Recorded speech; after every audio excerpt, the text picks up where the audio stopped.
কুমিল্লা বিশ্ববিদ্যালয় বন্ধের ঘোষণা মানছে না শিক্ষার্থীদের একটি পক্ষ।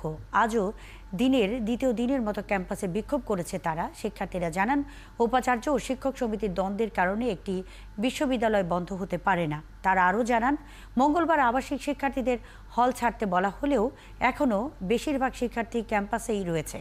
কাজী এনামুল হকের তথ্য ও ছবিতে প্রতিবেদন। প্রশাসনের সিদ্ধান্ত না মেনে দ্বিতীয় দিনের মতো ব্যানার ফেস্টুন নিয়ে ক্যাম্পাসে অবস্থান নেয় কুমিল্লা বিশ্ববিদ্যালয়ের শিক্ষার্থীরা। এ সময় তারা মানববন্ধন ও বিক্ষোভ কর্মসূচি পালন করে। এর আগে বুধবারও আলাদা আলাদা ব্যানারে কর্মসূচি পালন করেছেন শিক্ষার্থীরা। তারা বলছেন, উপাচার্য শিক্ষক সমিতির দ্বন্দ্বের জেরে তারা ক্ষতিগ্রস্ত হচ্ছেন। অনির্দিষ্টকালের জন্য শিক্ষা প্রতিষ্ঠান আমাদের কুমিল্লা বিশ্ববিদ্যালয় বন্ধ করে দিয়েছে, কিন্তু আমার এখানে একটাই কথা, এক্ষেত্রে আমাদের কি দোষ? আমরা কি করেছি? তাদের মধ্যে সমঝোতাটা যদি ঠিক হয় তাহলে ওরা একজন বিজ্ঞমান মানুষ, ওনাদের তো বিবেক রয়েছে, ওরা তো উচিত যে সুষ্ঠুপূর্ণভাবে একটা মিটিংয়ের মাধ্যমে যদি ওরা সমস্যার সমাধান করে। আমরা চাচ্ছি যে একটা ছাত্রদের মধ্যে যেগুলো ঝামেলা হয়েছে এগুলো মিটমাট করে এমনভাবে করবো যাতে সাধারণ শিক্ষার্থীদের কোনো ক্ষতি না হয়। এ বিষয়ে বিশ্ববিদ্যালয়ের প্রক্টর জানিয়েছেন, খুব শিগগিরই আলোচনার মাধ্যমে বিশ্ববিদ্যালয় খোলার সিদ্ধান্ত নেওয়া হবে। আগামী সপ্তাহে হয়তোবা শিক্ষক সমিতির সাথে আমরা একটা আলোচনায় বসে এই সমস্যার সমাধান করতে পারবো। আর বিশ্ববিদ্যালয় প্রশাসন থেকে একটা মেসেজ আমরা দিতে চাই যে বিশ্ববিদ্যালয় প্রশাসন শিক্ষার্থীদের জন্য মূলত, তো শিক্ষার্থীরা যাতে ক্লাস পরীক্ষা আবার ফিরে আসতে পারে সেই জন্য বিশ্ববিদ্যালয় প্রশাসন থেকে যা যা করা দরকার আমরা সেই ব্যবস্থা গ্রহণ করব। এদিকে উপাচার্যের পদত্যাগ সহ ৭ দফা দাবিতে অনড় আছেন বিশ্ববিদ্যালয়ের শিক্ষক সমিতির নেতারা। উনি এই নিয়মিত ছাত্রছাত্রীদেরকে হল থেকে বের করে দিয়ে ওনার উদ্দেশ্য হচ্ছে বহিরাগত সন্ত্রাসীদেরকে হলে ঢুকাবেন এবং এই সন্ত্রাসীদের মাধ্যমে উনি আবার কুমিল্লা বিশ্ববিদ্যালয়ে ঢুকার চেষ্টা করছেন। শিক্ষক সমিতির ৭ দফা দাবি আদায়ে বেশ কিছুদিন ধরেই উত্তপ্ত কুমিল্লা বিশ্ববিদ্যালয় ক্যাম্পাস। উপাচার্যের পদত্যাগের দাবিতে একাডেমিক ও প্রশাসনিক কার্যক্রম বর্জনের ঘোষণা দেয় শিক্ষক সমিতি। এর জেরে মঙ্গলবার বিশ্ববিদ্যালয় বন্ধ ঘোষণা ও শিক্ষার্থীদের হল ছাড়ার নির্দেশ দেওয়া হয়। একদিন পর বৃহস্পতিবার সকালে শিক্ষার্থীদের কেউ কেউ প্রশাসনের সহায়তায় ক্যাম্পাস ছাড়ে। মনিরা কাজরি, ৭১। বিশ্ববিদ্যালয়ের আজকের পরিস্থিতি জানাতে যুক্ত হচ্ছেন সহকর্মী কাজী এনামুল হক। এনামুল, শিক্ষার্থীদের আজকের কর্মসূচি কি তা জানতে চাই এবং তাদের দাবিগুলো কি কি জানাবেন। আরও জানতে চাই যে বিশ্ববিদ্যালয় প্রশাসন কি এই বিষয়ে কিছু বলেছে কিনা, পরিস্থিতি স্বাভাবিক হওয়া নিয়ে তাদের কি বক্তব্য?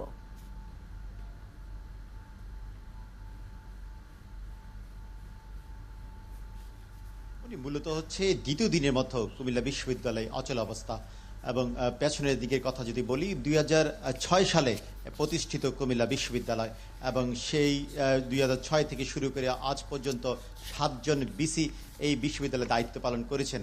তবে ৫ জন বিসিকেই বিদায় নিতে হয়েছে শিক্ষক এবং বিসির দ্বন্দ্ব আন্দোলনের মধ্য দিয়ে। তবে সাধারণ শিক্ষার্থীরা কিন্তু বারবারে বলছেন যে এই যে সেশন জট এবং বিসি এবং শিক্ষকদের এই দীর্ঘ দিনের বারবার হতে আসা যে দ্বন্দ্বগুলো সেগুলো নিরসন করে শিক্ষার্থীরা চান ক্লাসে ফিরে যেতে, শিক্ষার্থীরা চান অতি সত্বর ক্যাম্পাস খুলে দিতে। আজকে দ্বিতীয় দিনের মতো কিন্তু আজকেও কিন্তু তারা সেই বিক্ষোভটি সেই কথাটি কিন্তু জানান দিয়েছে। সকালবেলায় সকাল 11টায় 5টি বাস যুগে সিলেট, চট্টগ্রাম সহ এবং সেই সাথে রংপুরের উদ্দেশ্যে ছেড়ে যায় বিশ্ববিদ্যালয় থেকে বাস, কিন্তু এখনও কিন্তু বেশিরভাগ প্রায় ২৫০০ স্টুডেন্টের মধ্যে প্রায় ২০০০ স্টুডেন্টই কিন্তু এখনও কিন্তু হলে অবস্থান করছে। তারা বলছে যে মাত্র কদিন আগে তারা বাড়ি থেকে আসলো এবং তাদের পাঠ কার্যক্রম যে ব্যাহত হবে সেজন্যে তারা চায় এই যে শিক্ষক এবং সেই সাথে বিসির দ্বন্দ্ব নিরসন করে আলোচনার মাধ্যমে ক্যাম্পাসটি খুলে দেওয়া হোক।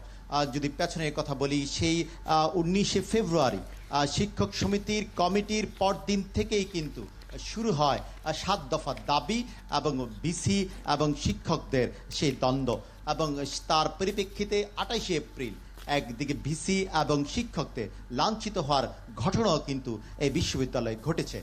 তবে সর্বোপরি এই দীর্ঘ ২০০৬-এর পর থেকে শুরু করে আজ পর্যন্ত ৭ জন বিসি দায়িত্ব পালনের মধ্যে ৫ জন বিসি যে শিক্ষকদের আন্দোলন এবং বিসি শিক্ষকদের দ্বন্দ্বের অবসানের মধ্য দিয়ে ৫ জনকে কিন্তু এই বিদায় নিতে হয়েছে এবং এই বিদায়ের মধ্য দিয়ে লেগেছে সেশন জট, ভোগান্তি হয়েছে শিক্ষার্থীরা। সেই সময় কিন্তু আজও কিন্তু সেই গড়াচ্ছে দ্বিতীয় দিনে অচলাবস্থা কুমিল্লা বিশ্ববিদ্যালয়। এনামুল হক আছেন সেখানে, খবর রাখতে থাকুন, সঙ্গেই থাকবেন। কুমিল্লা বিশ্ববিদ্যালয় খুলে দেওয়ার দাবিতে দ্বিতীয় দিনের মতো অবস্থান কর্মসূচি পালন করছেন শিক্ষার্থীরা। এ বিষয়ে সবশেষ তথ্য নিয়ে কাজী এনামুল হক যুক্ত ছিলেন।